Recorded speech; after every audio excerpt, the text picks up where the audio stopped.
While President Volodymyr Zelenskyy of Ukraine was on mid-air to South Africa on Wednesday, President Vladimir Putin-led Russia engaged the Ukrainian capital, Kyiv, like never before since the full-scale war began on February 24, 2022, with disastrous murderous rainy air bombardments, causing 10 deaths and over 80 people injured, with military intelligence suggesting that President Vladimir Putin may have launched the massive attacks on the Ukrainian capital as a calculated distraction to President Volodymyr Zelenskyy over his visit to South Africa, where Zelenskyy had planned to meet with representatives of civil, political and student communities from different Africa countries, a continent, it appears, Russia has built tighter relations with in recent years in the struggle for geopolitical supremacy against its rivals in the world powers like the US and France, which, Africa countries like Senegal, Chad, Mali, Burkina Faso, Ivory Coast,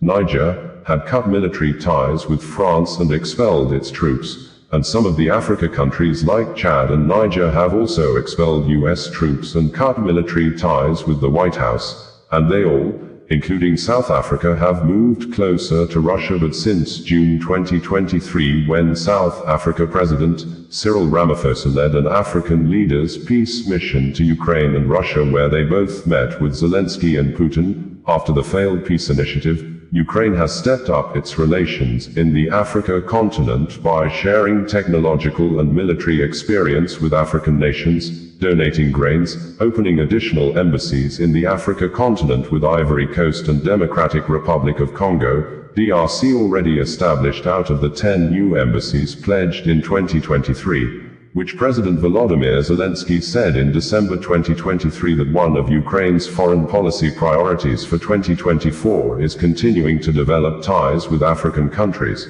as Moscow seeks to expand its influence on the continent.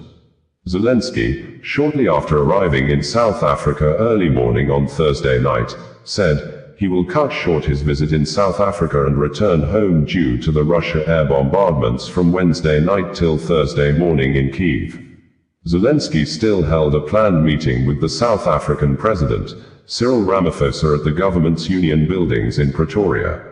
Shortly after arriving in South Africa, Zelenskyy tweeted on his X social media handle that, "We are preparing for important meetings in South Africa with President Cyril Ramaphosa and representatives of political, civil, and student communities of African countries." Condemning Russia attacks on Kyiv, Zelenskyy said, "It is an honor for me to be in the Republic of South Africa today on my first visit. This morning, our country endured another Russian attack."